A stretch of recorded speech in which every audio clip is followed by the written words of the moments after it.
The night I called my wife and heard another man's laughter spill through the phone, something inside me didn't shatter. It just stopped.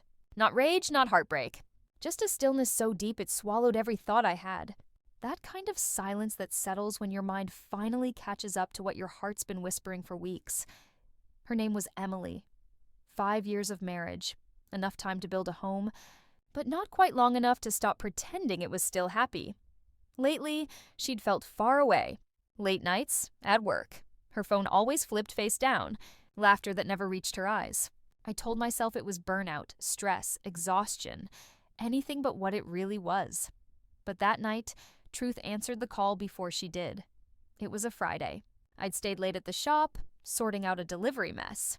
Missing her, I dialed her number. She picked up after a few rings. Her voice soft, distracted. "Hey, I'm just with some friends. Can I call you later?" Then, behind her voice, I heard it. A man's laugh. Deep, familiar, the kind of laugh that doesn't belong to strangers. "Who's that?" I asked quietly. There was a pause. Shuffling. Then her quick reply, "Just someone from work." "Don't start, Jake. Wasn't planning to," I said, my tone calm, almost too calm. The silence between us grew thick, heavier than any lies she'd ever told. A few seconds later, she hung up, promising to call back. She never did. That night, I sat at our kitchen table, phone still in my hand. The only sound was the ticking clock, steady, cruel. And I thought about every little sign I had brushed aside, the secret smiles, the sudden distance, the nights she turned away when I reached for her. Love doesn't die all at once.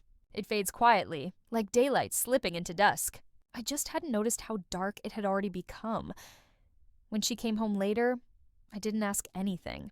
She kissed my cheek, smelled faintly of someone else's cologne, and went straight to the shower. I watched her walk away, wondering how long she'd been living two lives while I was still holding on to one.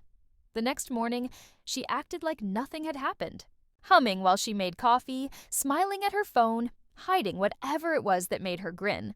And that's when it hit me. She wasn't nervous. She was comfortable. Too comfortable. That night, I finally asked, leaning against the counter, "Rough night yesterday?" She glanced up, startled, then forced a shrug. "Just drinks after work. You know how it is." "Yeah," I said, watching her closely. "I heard." Her hand froze midair, mug halfway to her lips. For a heartbeat, her mask slipped. Then came the performance. A brittle laugh. "He's just a friend, Jake. You're overthinking again." Overthinking. That word, sharp as a blade. Every cheater's favorite excuse. I didn't argue. I just nodded, kissed her forehead, and left. But instead of heading to the shop, I drove to her office and parked across the street. Hours passed. And then I saw her, walking out at lunch, not alone. The same man from her photos. The one she always said was just a coworker. They laughed. Their hands brushed. They leaned in close, and I gripped the steering wheel until my knuckles turned white, staring at the stranger wearing my wife's face. By evening, I had made my decision. No confrontation, no revenge, just truth. Truth doesn't scream. It just waits. Calm, unyielding, undeniable. When I got home, she was already there. Hair damp, wearing one of my shirts. "Hey," she smiled. "You're home early." "Yeah," I said. "Thought we should talk." Her smile faltered. "About what?" "About what it feels like," I said quietly, "to laugh beside another man while your husband's voice is still on the phone." Her face went pale. She tried to speak, but no words came. For the first time in months, the silence belonged to me. "I called you last night," I continued. He sounded happy. Her eyes filled with tears I couldn't believe in. "It's not what you think," she whispered. I almost smiled. "Emily, it's exactly what I think." That night, she slept on the far edge of the bed. I lay awake, staring at the ceiling, realizing there was nothing left to fight for. Only a truth we'd both already met. At dawn, I dressed quietly, packed a bag, and left. No note, no text. Just the hum of the engine and the hollow calm that follows when pain finally burns itself out. By noon, I found myself parked outside that same restaurant I'd seen her at. Right on time, she arrived. Same perfume. Same dress, same laugh that had broken everything. She didn't know I was there until I stepped out of the car. The sound of my shoes made her turn.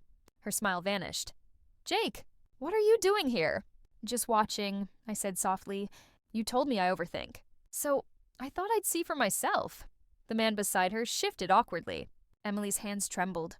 "It's not what it looks like," she stammered. "It's exactly what it looks like," I replied. "The only difference is, this time you don't get to lie about it." I didn't yell. Didn't curse, just handed her the house keys. "You can stay with him now," I said, and turned to leave. The next morning she came to the shop. Makeup smudged, eyes red. "Jake, please," she whispered. It was a mistake. I didn't mean for it to go this far. I looked at her and felt nothing, not hate, not love, just relief. The kind that comes when you finally stop holding on to someone who let go long before you did. "You should have thought of that," I said quietly. "When you laughed." She broke down. I walked away. Sometimes the cruelest revenge isn't destruction, it's indifference. And that day, no one was laughing.